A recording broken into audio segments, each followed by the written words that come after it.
Hello, I'm live. Yeah, the camera's working. I thought it wasn't working at first, so I was trying to broadcast through, that was when I was doing the Monaco cocktails.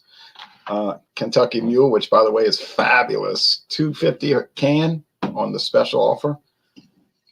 Woo, what a winner. What a winner, winner.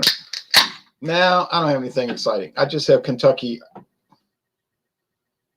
Uh-oh. It was 9% after all. I'm sorry. Keystone Ice, which is not from Kentucky. It's an ice brewed beer in ale, in fact, bottom fermented. I mean, what am I saying? 9%. Got it. Top fermented. I'll get it together though. Certified kosher. This beer is 145 calories. We were talking about this Sunday. Ronnie S. and I were talking about that, fake broadcaster voice that you kept hearing all the time back in the 70s and 80s, into the 80s. And I was going to tell him, I forgot, I was going to say, look up Rick Renter from Texas. He still uses that voice today on Texas Rangers broadcast. April 13th, 2020. That's the Best Buy date. D108. D is what? Denver, Colorado? That would be Golden, Colorado, right? I don't know. D. Is this some kind of weird Coors code? Because I know that Miller uses a different code.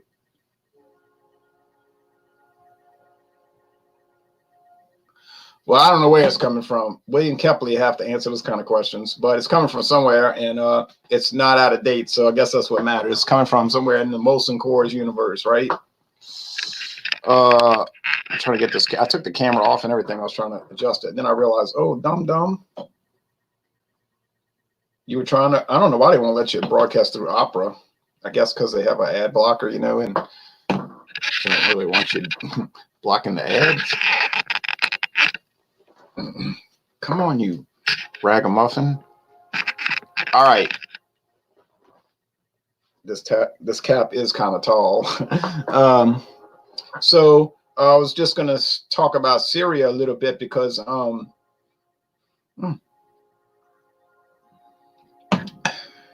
this is the third of 4 beers today. Third of 4. I don't go crazy on my day off. Drink 4 12-ounce beers in a 24-hour period on days off. You say that's excessive, but I don't think so. Probably a lot more damaging to drink 4 soft drinks like Coca-Cola or Pepsi. Although at least if you drink that, drink the sweetened with sugar ones. I noticed that Dr. Pepper's got a lot of sweetened with sugar coming out. I saw that different label. Cane sugar, not the dang corn syrup sweetener.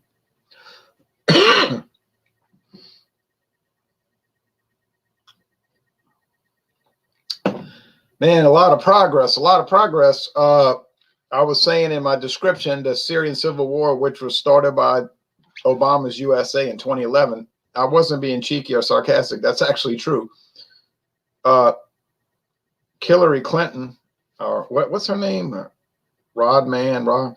But she, I'm not really ridiculing her. I don't know. I just get kind of hostile with these warmongers, I shouldn't do that.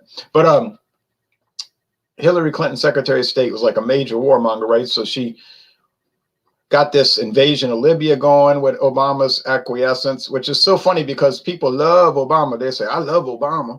I was like, why? Oh, he did a lot of good things for America. I'm like, what in particular? I asked people that. Well, he tried to help the people. I said, what policies in particular did he do? Did he, adopt?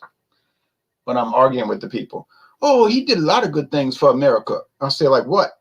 Oh, he's just trying to bring people together. I said, how? Oh, he did a lot of good things. I say, what?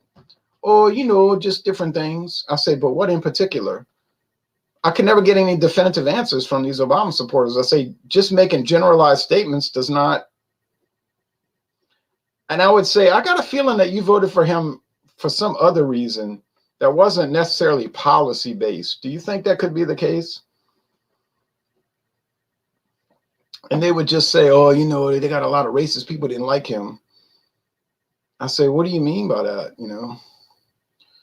Oh, I'm like, no, I don't really know because you're not being specific. I can't get any kind of like concrete, like you're not giving me any concrete support for your statements. You're just saying you liked Obama for some like non-specific reason, which you're making me suspect that there is a specific reason which you are not particularly inclined to talk about. And that just, I've dealt with this since 2008. You know, people saying, I was like, don't you realize that this man who you adore for unspecified reasons, although I think I know the actual reason, which if you think about it is only a halfway reason, but I say, do you realize this man instigated wars in Libya and Syria? Libya, an outright invasion with the murder of the leader of the country, and then an invasion of Syria with the probable murder of the leader and his family. But thankfully, the Russian Federation intervened to help Syria, their ally, against this aggression. Do you realize that? And when I argue with these people, I don't think they know what Syria is. You say, oh, they're like that libertarian guy. I was like, what is Aleppo? That's bad because you're running for president. But these are just casual people that I'm talking to. And they seem to like, I want to say, do you know where Syria is? Do you know what Libya is? Have you heard of these countries? But I don't think they have. So, and I just get those arguments, I don't want to get hung up on that, but I just get that. I got that. That's 12 years now. Oh, I love Obama. Why? Oh, he did a lot of good things. Like what in particular? Oh, just things, but you can't name one thing. You say, well, what about Trump? Well, I'm not talking about him right now. If I was, I could be specific and name actual events, actual topics. I wouldn't say, oh, well, I voted for Trump in 2016 because he was trying to help the people. Like, what do you mean? Oh, just this and that.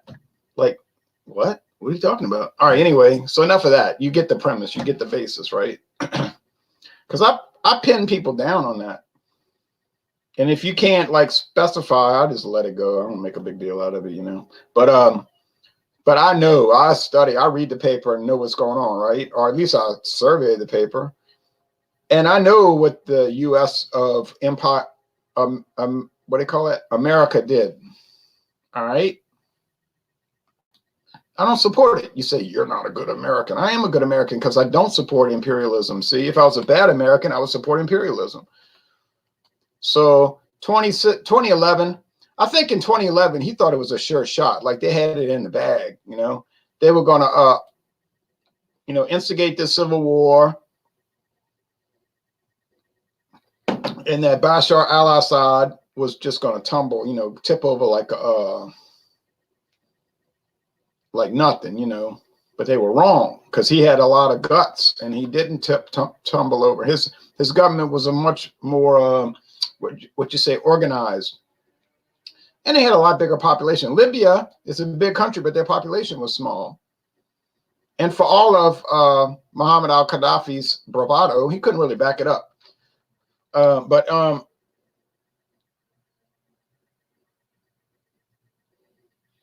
course, that was a bad situation in Libya because you had France jumping in, the British Empire, or British, whatever they call it now, the Commonwealth, same thing. So it was a real bad, I was just like, we talk about these gangster movies. I was like, gangsterism, but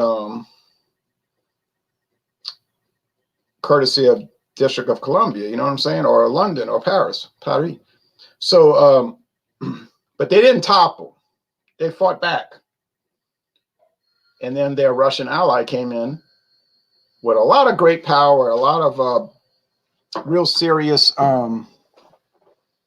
application of dedication. And I think the U.S. is thinking still in a retrograde manner, like they think they're dealing with a Brezhnev or who was more interested in driving around in a big block, limousine or Andropov or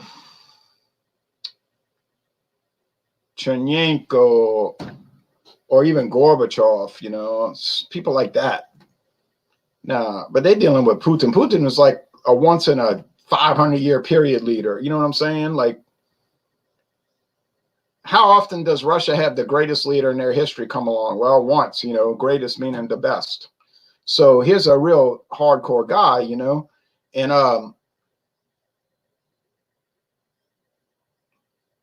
he doesn't want to take everything to the limit. You know, he doesn't want to push all the buttons and go all the way to it, to the end, but he'll go there. Like he's smart, like call their bluff, you know, like he said, hey man, remember what Putin said? Hey, we got nuclear tipped submarines right off the coast of Georgia, Louisiana, New York City. We're not playing around. You know, don't play games with us. You know, this is not like the old days. I'm not backing down. You're not going to really blow up the world because you're a jerk. And so then the U.S. say, oh Lord, you know what we dealing with now. So you need somebody like that. But I mean, when he's gone, who knows what they're going to get? You know, what they had before, alcoholic, they couldn't keep him standing up straight. He meant well. I mean, I think Boris Yeltsin meant well, but he had some really bad personal problems, you know. So then the U.S. took advantage of that. In 1992, I thought, wow, this is our chance. This is the chance. We have the chance of a lifetime to make friends with Russia and end all the Cold War. You know, I thought this was a great opportunity. But no, what did Bush and Clinton and Bush and Obama and probably Trump do? No, their attitude was, well, kick somebody when they're down. We're going to make it worse. I thought, this is sickening, you know. This is showing the real America that people don't want to deal with. They don't want to, I don't know. You say, I feel safer in my safe zone of just sloganeering and waving a flag and sort of like, I feel better if I live in my comfort zone, right? My safe zone, my fantasy world of what I was raised in. I understand that. Facing reality is difficult. So people say, well, I don't feel comfortable talking about what's really going on since 1861. You know, I don't like that. That makes me feel uneasy. I understand that. But you don't solve problems by ignoring the reality, pretending things are what they aren't, or any of those things. And it doesn't mean you have an antagonism towards the subject at hand, you know, to say, well, we want to make America better. We want to make America good. We want to make America follow peace, anti-war principles, anti-imperialism, non-intervention. That doesn't make you anti-American. That makes you pro-American. You want to fix the problem, right? I saw a speech from 2006, and the speaker said, and I thought this was a very important statement. He said, if you are ill, you must combat the virus. He's French. So he said, if one is ill, one must combat the virus, you know.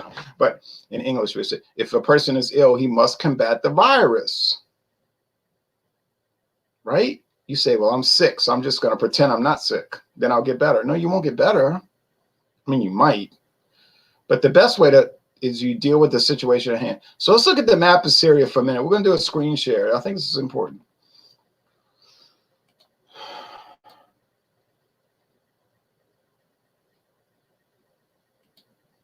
Oh, I got to get this thing to work. Here we go. Here we go. I'm not too good at technology, right? All right, so here is, this map is always updated. It was updated 1 minute ago.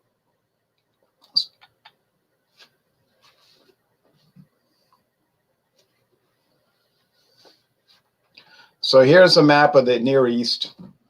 Iran would be the Middle East. Cyprus.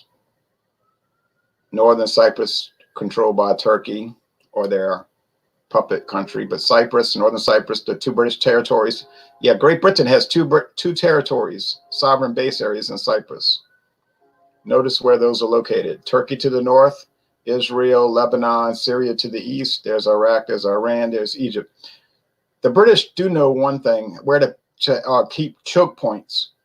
Here, you can strike here, here, here, here. You're in striking distance within minutes of all these areas. The British also own Gibraltar. Here, that's an 8-mile strait between Europe and Africa. You control that, you can stop all commerce between the Mediterranean Sea and the rest of the world, effectively starving out Europe and Africa, North Africa. Plus, they own the British Indian Ocean territory. You say, oh, there you go, defending the British, taking up for the British. I didn't say I was defending the British. I never said they were good. I said they were clever.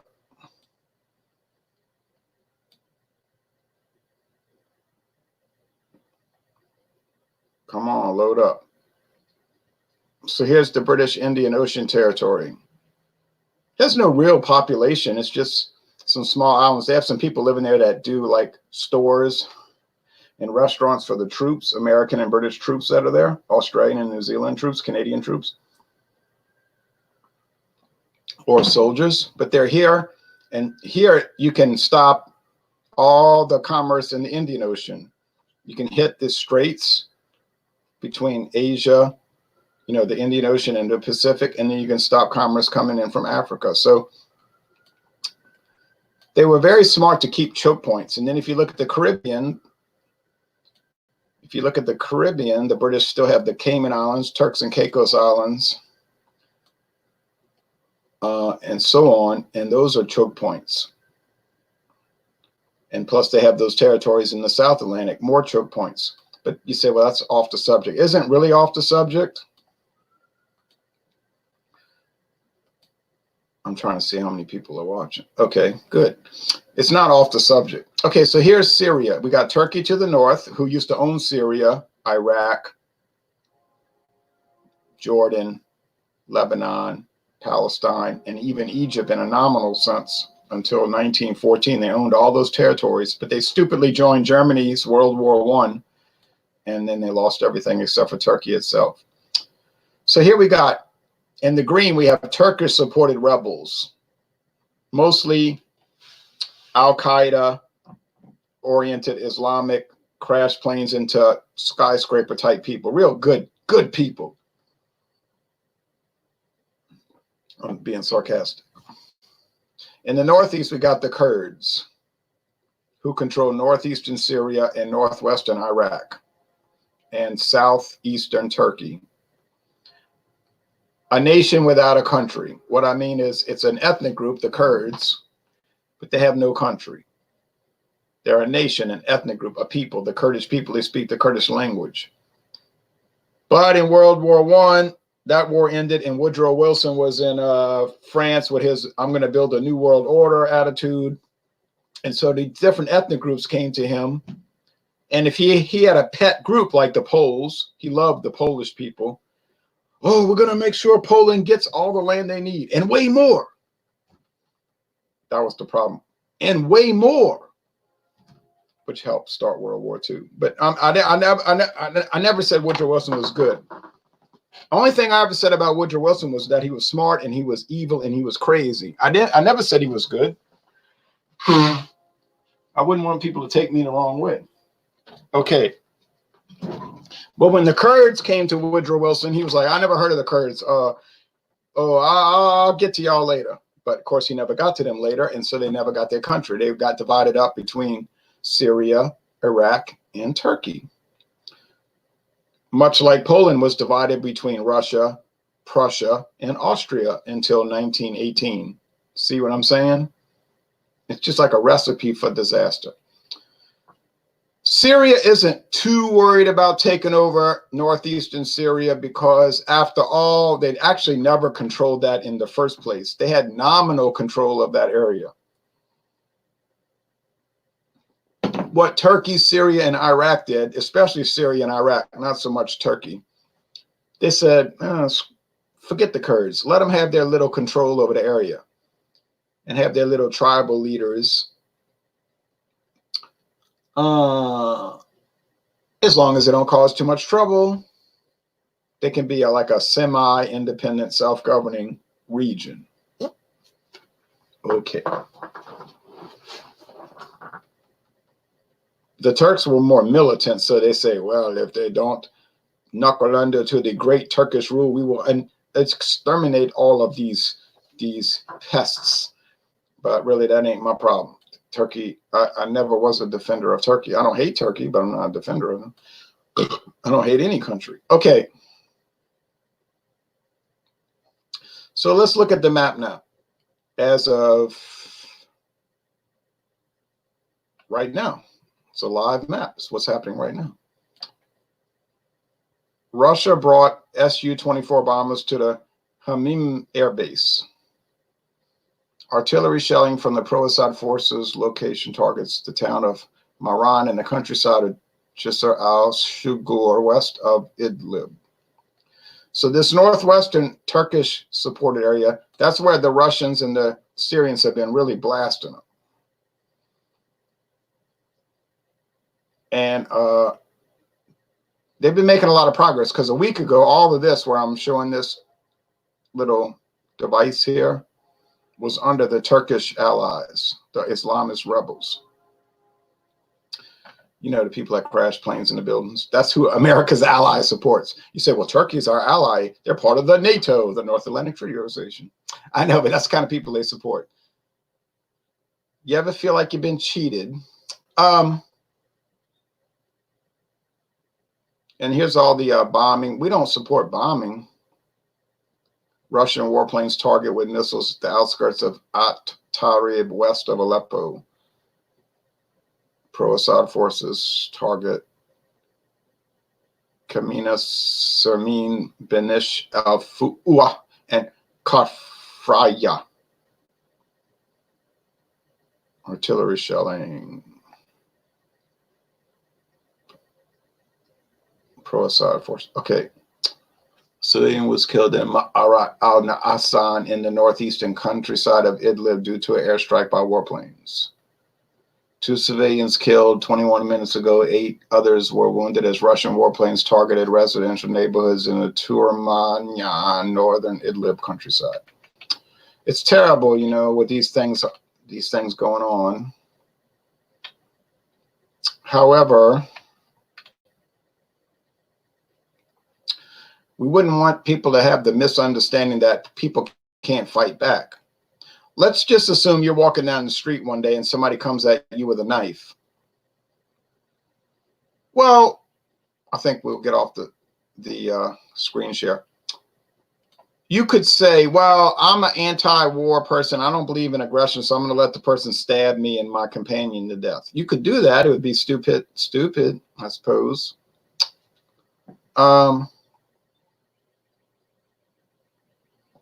Or you can say, I'm just walking down the street minding my own business. This guy's running up to me talking about, give me your money. Well, let's just say you happen to have a 38 special in your vest. And you say, hold on, man, hold on. I don't want any trouble. And then you say, then you pull it out real fast and say, what's up, cuz? And you hit him with 6 shots right in the chest and he's gone. Now, would I hold that against the victim, meaning the person that shot this person? No, I would celebrate the victim. He's walking down the street minding his business. This guy comes up and says, give me your money. And he got a 38 special. He pulls it out and sends the miscreant to a fiery future. Now, you would never see me hold that against anybody. Now, here's Syria, minding their own business, just living a country life. Here comes Uncle Sugar from DC saying, oh, we're going to support all of these rebels, these freedom fighters who set off bombs and kill people. And Syria fights back. And their ally Russia fights back. Countries have a right to have allies. So, of course, we don't support if people are we feel bad if civilians are killed. All right? But they have a right to fight back and defend their country against these imperialists, you see. So it has to end, and the only way it's going to end is if they win, and they're winning right now. So we should be happy. We should be saying, go Putin, go Bashar al-Assad. You say, why you want to support them? I don't support them. I'm neutral, you understand? I'm saying within a certain context. You can sit at your house and look at a screen and say, I hope the good guys win, right? That's not taking sides.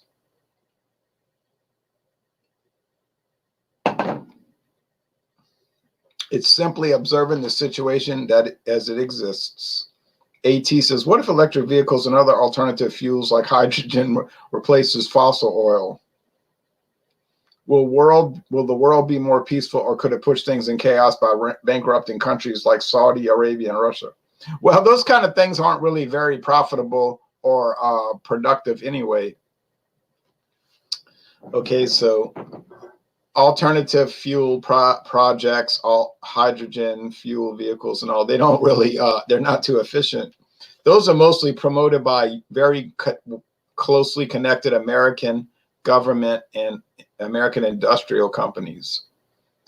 I think the companies promoting these vehicles know that they're no good, but they get grants and subsidies, and so they let the taxpayers pay for these things that, you know, you pay $100 for every $10 worth of savings.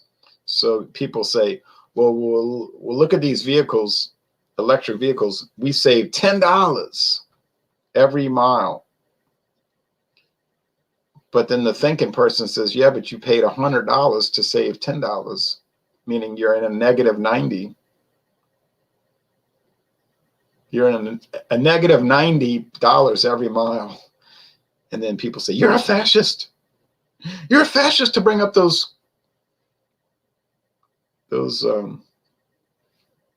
pertinent points. Doesn't mean you're a fascist. It just might mean that you can do simple math, calculate simple math. Probably you're anti-fascist for bringing up such a thing. Good afternoon, Ron. Appreciate you. Hey, Alex, the Beer Master. Thanks for watching. So, well, it's looking very promising. Libya, no, that's very bad. It's chaos over there. There's people getting slaughtered. Total anarchy. Sort of like the Gotterdammerung, you know, the end of the world, you know, kind of scenario. Thanks to, and the people, it's amazing. People actually vote for Hillary Clinton still. She might come back because, you know, the Democratic lineup is so weak. So she's waiting in the wings saying, I'm going to come to the rescue because we got all these third grade people running. We got to stop Comrade Bernie from winning, you know. I'll say, and they got people actually support her. It's funny that it's so ironic that people will say, oh, I went to the Holocaust Museum and I was so upset. I couldn't sleep for 2 nights. And I'm voting for Hillary tomorrow. And I say, well, you don't see the irony in that?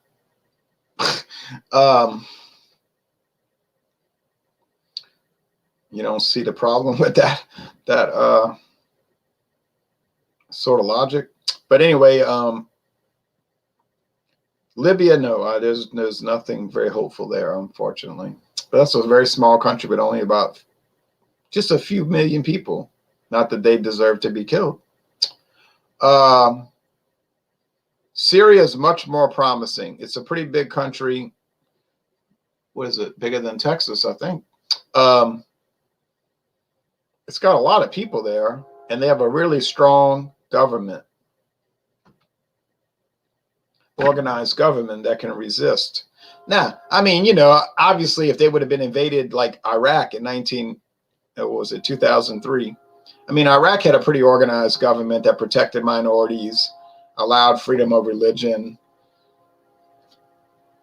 Saddam Hussein's government clamped down on Islamic terrorists and all of that. But the U.S. tried to make him out to be what he wasn't. I mean, he was goofy and all of that. I agree with that. He made very bad decisions. I understand that. But, you know, they try to make him into like, you know, whatever. So, because they were looking for a pretext to invade.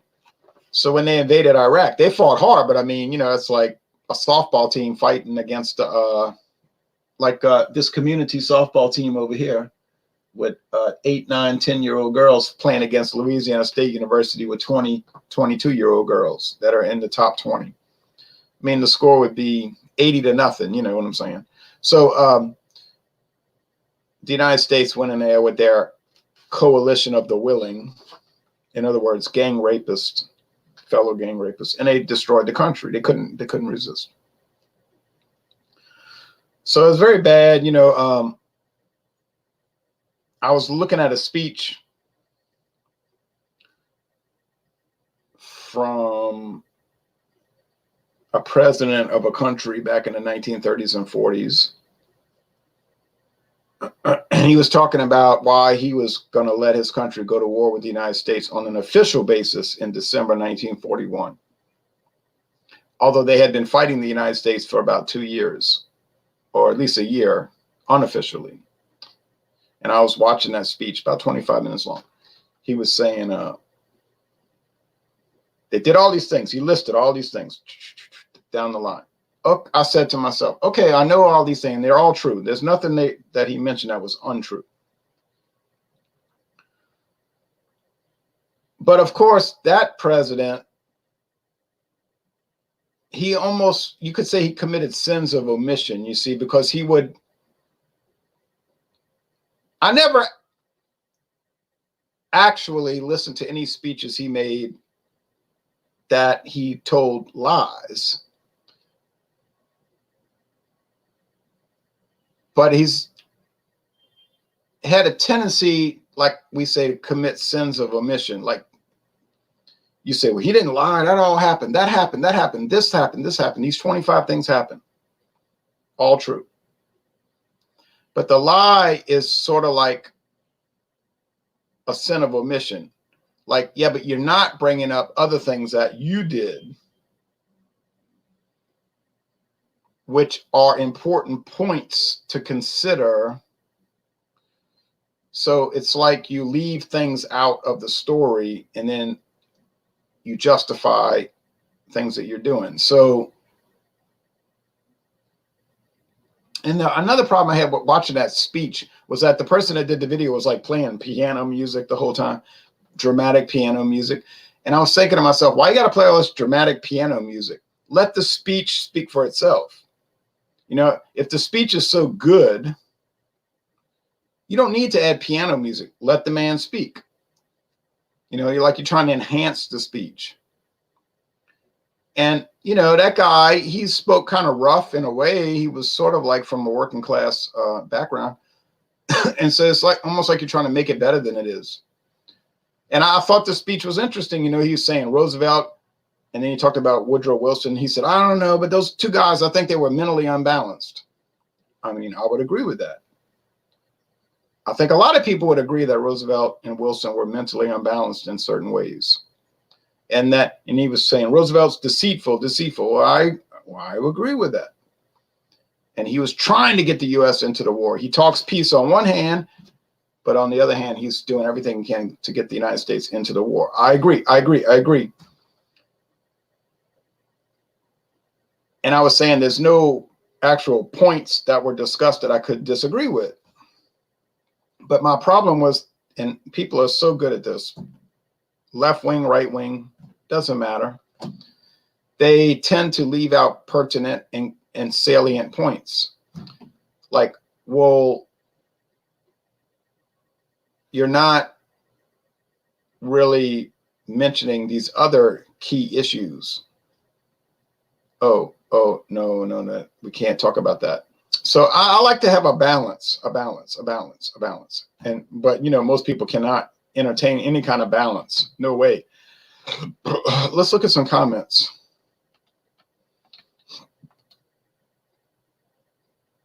Yeah, I just think that whole thing is like a scam, you know, so those can't really work anyway, not in the foreseeable future. So no, it's not going to bankrupt them because it's more like a colluded thing. I appreciate you, Alex. Hello, I am Emma. The Rock for president. Okay. SK Reviewer. Love the history and geography videos. Oh, thank you. Do you ever go over 4 beers a day?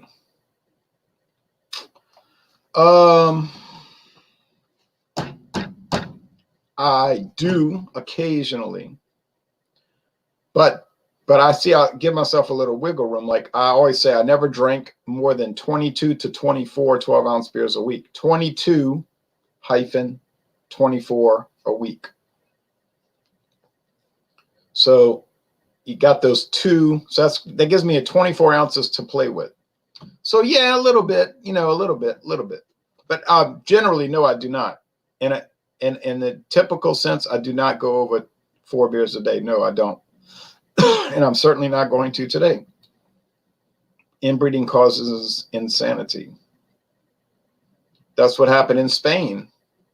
The Habsburgs kept inbreeding, and then they got to the end of the line with Charles, King of Spain, Habsburg.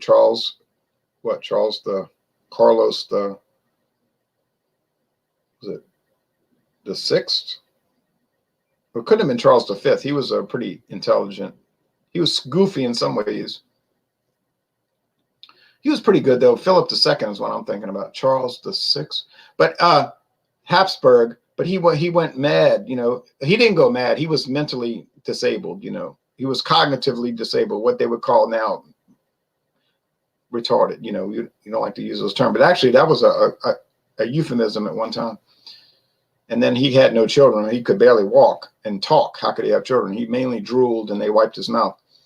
So, and then he died and his kingdom went to the kingdom of France with Philip of Anjou, who became Philippe IV,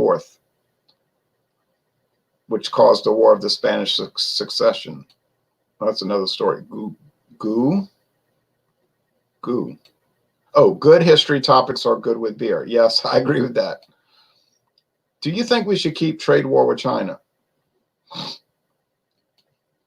Well, you see, that's a funny topic because people like to use trade war with, CBS News and them.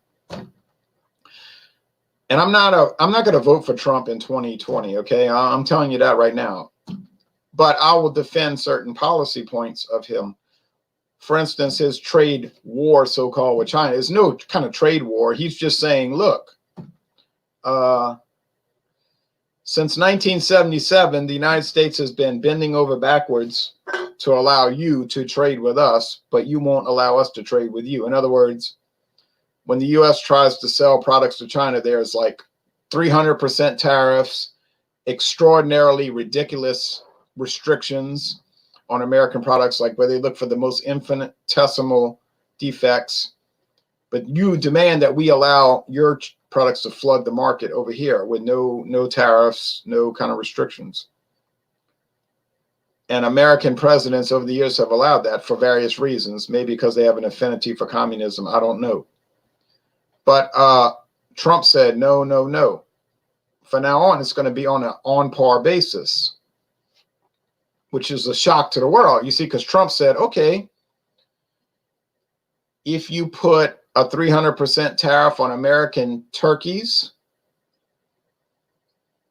no big deal. We're going to put a 300% tariff on Chinese chickens, whatever, comparable product. Oh, no, not fair. America picking on China. Trump said, no, we're not picking on China. We're doing it on par, you see. You want to put 300% tariff on us? We're going to put 300% tariff on you. Like Santino said, they hit us, we hit them back. Bada bing, bada bing. Now, what Trump is trying to tell China is what I prefer, what I want is no tariffs. That's what Trump's saying. No tariffs, no trade restrictions. You sell any product you want to America with no restrictions. You can flood the market. We don't care. Doesn't matter. But on the other hand, it has to be reciprocal. And remember what Trump was saying in 2015 and 16, which got the establishment in such an uproar. He wanted reciprocal trade agreements, bilateral trade agreements, not World Trade Organization that always favors non-American companies. He said, whoa, I want bilateral agreements where we make deals with each country, which, why would that be hard? You say, here's all the countries in the world. You make a trade deal with each country. They want to play fair, good. If they want to play rough, we play rough.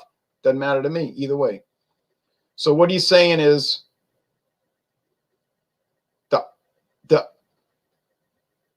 the optimum idea is you sell all your products to us without restriction.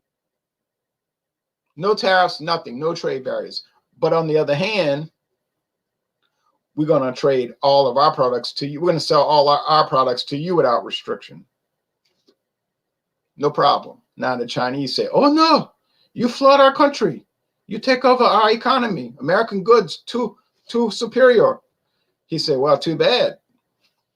You want to trade with us that way, it's got to be the same way back to you. Now, if you want to make restrictions, we're going to make restrictions totally on par with how you want to do it. And now you got people saying, well, that's racist. He hates China. It's so ridiculous, you know. It's not. Listen, wake up. A reciprocal trade agreement is not racist. You would have to have a child's mentality to believe that. What does reciprocity mean? It means this. If you tax all of our products 10%, we're going to tax all your products 10%.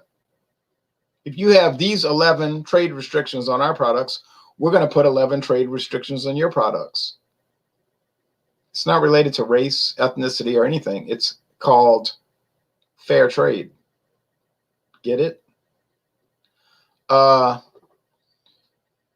This is such a game-changing phenomena, though, you see, because all the other presidents we had, Carter, Reagan, Bush 1, Clinton, Bush 2, Obama, their attitude was fair trade is China can have 300% tariffs on American products and we can have no tariffs on their products. They can flood our market. We can barely sell products to their market. Trump said that's not going to happen anymore. That's insanity. That doesn't even make any sense. So there's the explanation there. I'm sorry if you can't agree with that. That's the facts as they exist. I agree with you. China influence over Asian countries are really bad now. I'm originally from South Korea, and it's a real problem for y'all. OJ Verdon. Yeah, I don't think Trump is bad as they make him out to be. Well, you know, I mean, the establishment makes everybody bad, you know. Usually if you watch the news and they say somebody's bad, that probably means they're not bad. You're probably waiting for Hillary to be on the ticket before you decide. I don't know who you're talking to, Ronald. That would be like saying I want you know, I mean, I would never support her. Why would I ever support somebody like that? No, it isn't racist at all. Of course it's not. Isn't the coronavirus affecting China's economy badly? Very badly. I would say that it is an emergency of the most extreme level. Now, is it as bad as the news makes it out to be? I mean, I doubt it, you know, but is it some kind of biological warfare thing that got out of hand, that got loose, either intentionally or unintentionally, like AIDS, acquired immunodeficiency syndrome, or the Spanish flu in 1918, something like that? It could be some government biological warfare laboratory thing that got out, or I should say was let out, or it could just be a virus, you know. I don't know. I'm not a scientist. Why are you asking me? They don't seem to be too happy about it. I don't think they had an idea they want to let a virus out to destroy their own country. It's pretty serious. Their whole government is shaky as it is. I mean, they live on the razor's edge every day. I have a Chinese friend who locked in his apartment. Yeah, I believe that. I'm sorry. Reports are missing in China. Yeah. The whole government of China is on a razor's edge. You understand? They're in power, but it's shaky. You know, it's shaky. Because you got like 90% of the people don't even like the government. They know they're a bunch of gangsters and they're only about making money and they don't care about the country, and they're communists and they put people in prison for bad reasons and all that. So that's the problem with China right now. You got a very shaky government that you say, oh, they ain't going nowhere. Yeah, People said that in 1990 with the Soviet Union. They ain't going nowhere. Yeah. Okay. Um,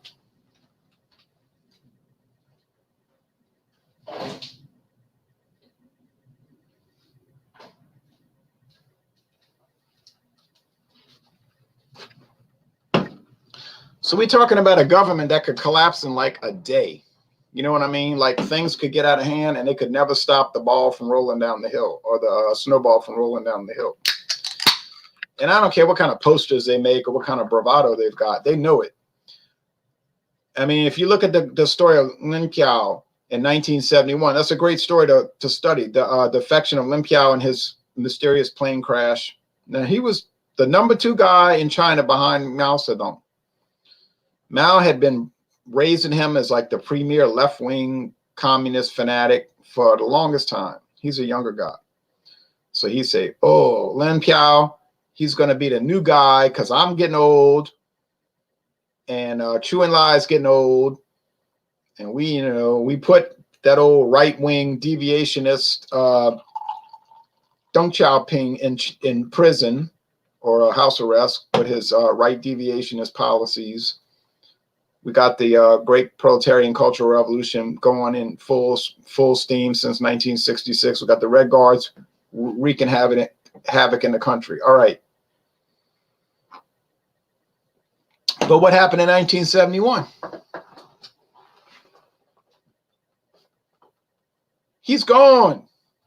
Lin Piao's on a plane and he crashes in Mongolia. I mean, what's going on around here? Now, what did we find out? He said there's a lot of theories. That's right. Now, one of the most interesting theories, and with a lot of good evidence, I've been reading footnotes. There's a very strong possibility that Lin Piao was secretly in contact with the Kuomintang in the Yunguo Minquo. You say Yunguo Minquo? Yeah, the Republic of China. Yunguo is China. Yunguo Minquo Republic. Minquo. Gua. Minquo. Jung is China. Jung. Gua. Goa. Goa means country. Amerigoa. They call America Amerigoa. Goa. Goa. Vietnam country. Viet country. Qingguo. Yunguo. That's China country. So Yunguo Minquo. The Republic of China. That's Taiwan. Kinmen. The Pescadores.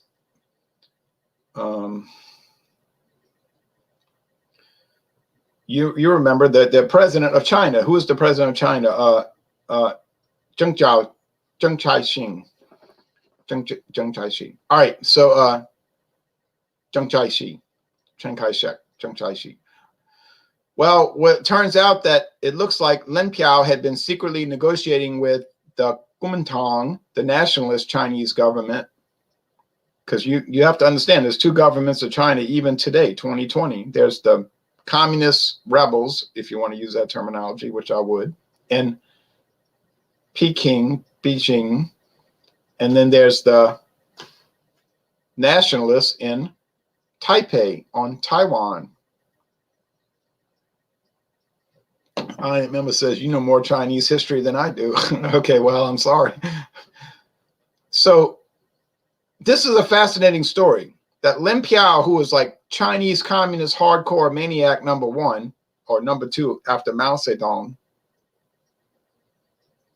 he got a bad feeling though. He probably got a bad feeling like, I don't know, man. I'm supposed to be the next head honcho, but I got a feeling I'm going to wake up dead in the morning, man.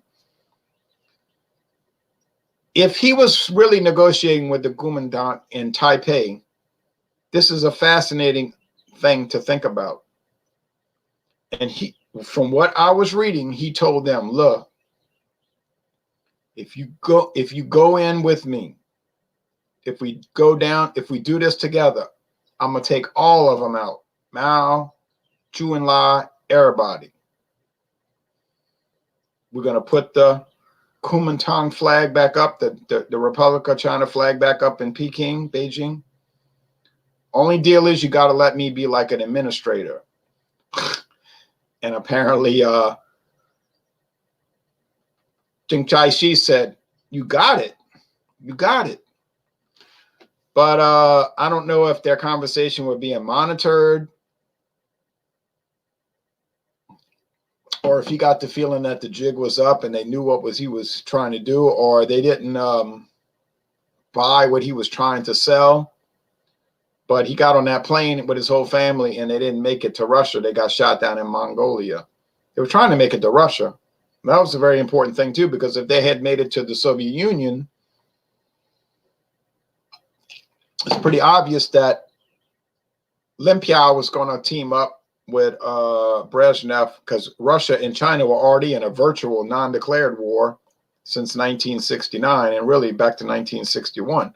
So that's a fascinating, well, that just tells you that was 49 years ago. But what that tells you is that they're not on the sturdiest foundation. They're not on, I'm trying to say it correctly. They're not on a foundation that is as sturdy as they claim it is. Okay. I mean, look what happened with the Soviet Union. They were like here today and gone tomorrow. Like, who could have believed that was going to happen 29 years ago? You know, nobody was believing that. But then you wake up, it's gone. And I mean, gone. So you could see the whole thing unravel. It almost happened 30 years ago. Remember that 31 years ago? It almost happened in Tiananmen Square in 1989. They barely saved it then. They were this close. All right. This close. And they saved it. You say, who are the most petrified and fearful people in the world? It ain't me. It's these people in Peking that's running the show, the communist leadership. They're the ones scared, because I'd be scared too if I knew that about 90% of the country hated me and was waiting for the first opportunity to get rid of my behind. I'd be nervous too. Just like if I was in Havana, I'd be nervous too. Yeah, I know they're just waiting for Raul to die. And then you don't know what could happen. You could turn on the news tomorrow and say, you could hear gunfire reported in Havana, Santiago de Cuba. It's a major story of breaking out, you know, whatever, you know. Okay. Let's see what the policy, let's see what the comments are.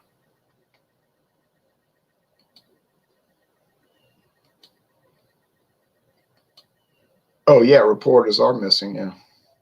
U.S. bails out GM and they move their design facility to China, so goes GM, so goes USA, yeah. What are your thoughts on Bernie Sanders and his policies? Well, I don't support communism, and I don't support communist policies, so I would say I don't support him. You know, nothing personal. I just don't support communism, you know.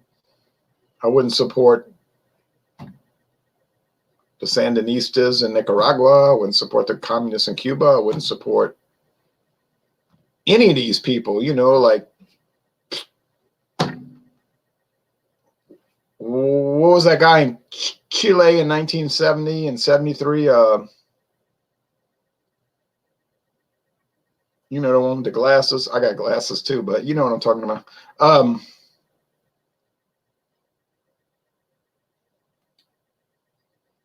The problem is every country has their own cultures and beliefs. We don't agree with them and they don't agree with us, right? Yeah, but we try to enforce our ideology on them. If you don't agree with China's government, you disappear or put in a mental institution. That's true. They have the largest mental institution, Gulag archipelago in the world, right? Anybody in China that causes trouble is all of a sudden crazy and they disappear. I know that. I know. You won't see that on CBS News because they tend to favor communism.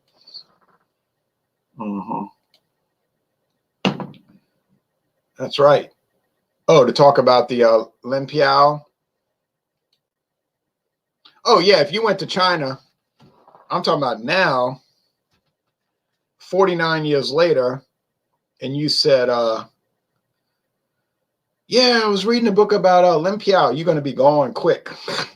They're not going to play around with you. There ain't nobody in China going to talk about Lin Piao.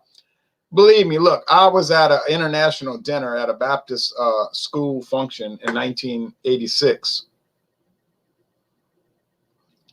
1986. All right. Baptist church had this. I used to be Baptist. I'm Catholic now, thank God. But I was Baptist, and they had this international dinner. Well, I wanted free food. I was a college student. I had no money. So they say,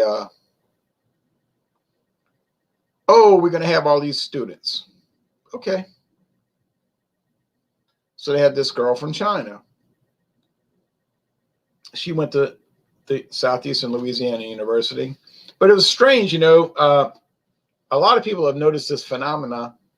She seemed unusually old for a college student. Like, you know, like most college students are 18 to 22. But a lot of people have noticed that over the years that the Chinese students who are from mainland China, they're always like 26 to 30 years old. It's kind of odd, right? Like, why are they so much older? Well, you know, because they ain't students. You know, maybe because they're cadres who have been well trained. They already got their degree. They're not students, they're operatives. Get it? All right. It wasn't Pinochet. I'm talking about Pinochet was the guy that overthrew the communist guy. I'm talking about Allende, Salvador Allende. Salvador Allende. But you won't vote for Trump? No, because he ordered that assassination of that Iranian general. I don't support people that order hits on people. I'm sorry, I don't do that. Democrats or socialists, I know that. Yeah, Pinochet's Chilean dictator. Well, I mean, people use that term in a pejorative way. You know, he wasn't exactly a dictator. He was trying to fight against these communists, you know. But anyway, what's up, Ron? Just talking, but not for much longer. So that's it. Last beer of the day. That's it. I guarantee I'll be drinking water the rest of the day, believe it or not. But that's a promise.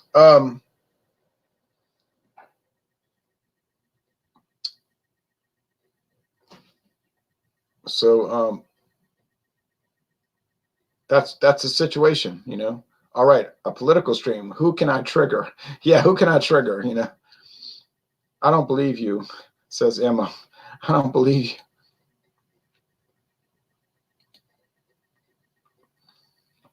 It is actually better than drinking pop soft drinks because it's got a lot less chemicals. I agree. I feel a lot better now. I mean, when I used to drink soft drinks all the time when I was 31, I'm 51 now. When I was 31, I used to get sick. Like I would feel bad. Like, oh, I feel so bad.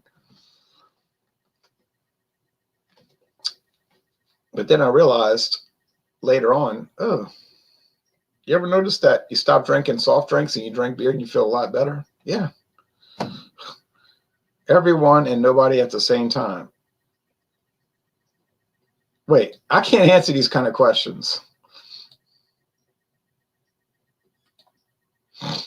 I can't answer these kind of questions. All right, so exactly.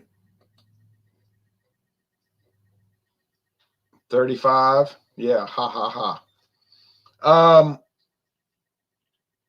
So the point is that China is on, I think,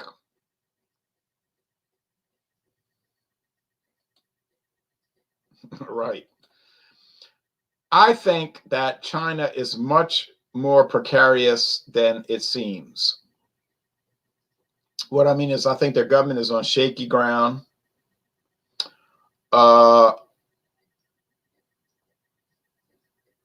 It could topple at any moment. They got a lot of internal problems that they try to cover up. It's been going on for over 40 years, over 50 years. They've just gotten away with it. A lot of it has been due to American aid, who are favorable to communism. I'm not saying we should interfere with their policy, their politics. I don't agree with that. I'm a non-interventionist. You know that. But I wouldn't be shocked if it just went kaplooey that fast, you know? I mean, of course, I mean, yeah, I would favor the nationalist government in Taiwan, the Republic of China, the original government, the legitimate government, if you want to use that term, the legitimate government. Okay. I mean, when I was teaching in high school, I sent emails to the Republic of China. I was like, could you send me information on your country? And they sent me like this huge packet with dozens of books and posters and magazines about the Republic of China. It was incredible. I was like, wait, I just wanted like a general brochure. They flooded me with like all kind of stuff, which I think put me on a like surveillance list or something. But it was unbelievable, you know. So I mean, high quality, like real high quality printed stuff, you know. It was great, you know. It was great. But when you do that kind of stuff, like they were like, people were saying, why are you getting all this stuff from China? I said, well, what are you talking about? I'm doing it because I teach geography, you know, like, why are you asking me these questions, you know? So it was very strange. I also got stuff from Switzerland, not exactly a controversial country, right?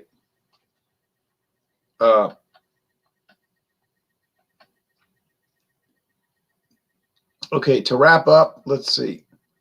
I promise that I'm cool with y'all as long as your policies are not authoritarian. Well, I can guarantee you that they're not, so we're going to be cool. Zivich Porter here. That's a great choice. That's a great porter. The 1883. That's one of the best beers I've ever tried in my life, and I've tried thousands of beers. That's an awesome product, John Robert. Were you against Obama when he took out bin Laden? Oh, you mean when he claimed he took out bin Laden? Hey, well, what can I say about that? They said, we got bin Laden. I said, where's the body? Where's the evidence? And people said, how dare you question the president? I said, well, I'm just saying they said they got this guy. I see nothing. I see no evidence. I could say I saw Dorothy and I went to the land of Oz, but it doesn't mean it's true. I know what you're going to say. You're a conspiracy theorist. You're saying that they didn't kill bin Laden. I never said they didn't kill him. I said I didn't see any evidence. All I ever said was that's what they said. All right. I talked to Keith Moon before he died. The night he died, he told me he wanted to work on some new drumming techniques, but then I don't think I can back that up. China is literally bankrupt. Yeah, it does. Seeking a Great Perhaps. Well, that's an interesting channel name.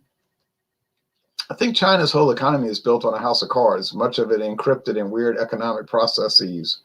You hear about these housing developments in malls with no one in them.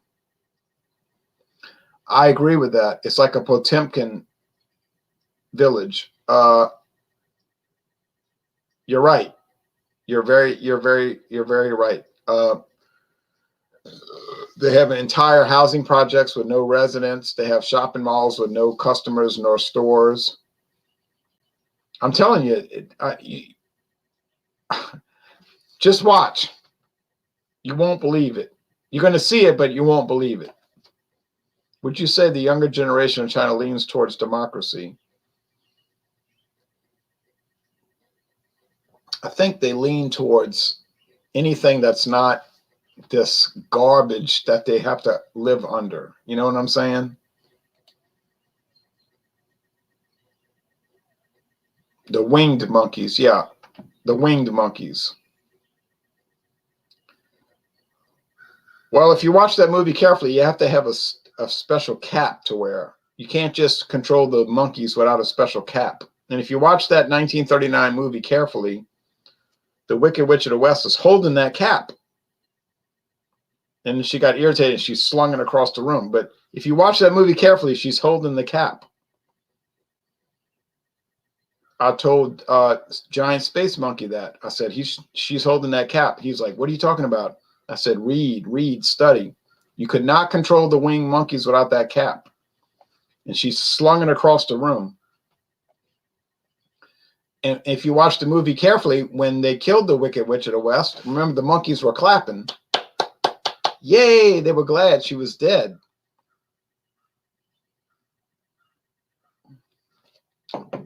No, the chat is not lagging behind. I'm just not posting it fast enough. If you watch the movie carefully, the monkeys are clapping. They did not serve the witch by their volunteer will. They were under compulsion to serve the witch because she had control of that cap. And if you read the book, if you read the novel, she did not start with the cap. She did not have the cap at first. She got the cap from somebody. Okay? So watch the movie carefully. She slings the cap across the room. I'm amazed that 99.9% of people that watch that movie don't notice that she has that cap in her hand. But then, of course, they don't read the novel, you know. It's not the flying monkeys, actually. They call it the winged monkeys. We never walked on the moon. Wake up. Well, I got nothing to say about that. Kung flu backfired on them big time. Yeah. We didn't walk on the moon. The astronauts did. Well, ha ha ha. That's another subject we better not go into. Although I could drive about 35 miles east of here and go to a NASA facility, but I better not talk about that. Anyway, I want to retract that last statement. Anyway, I'm just kidding. Anyway, it's amazing because I talk to people and they're like, you want to go see the NASA facility in New Orleans? And they look at me like I'm crazy, you know, like NASA in New Orleans, Louisiana. I'm like, yeah, it's huge. But they don't get it. They don't, it's like, you know, so I don't bother with it.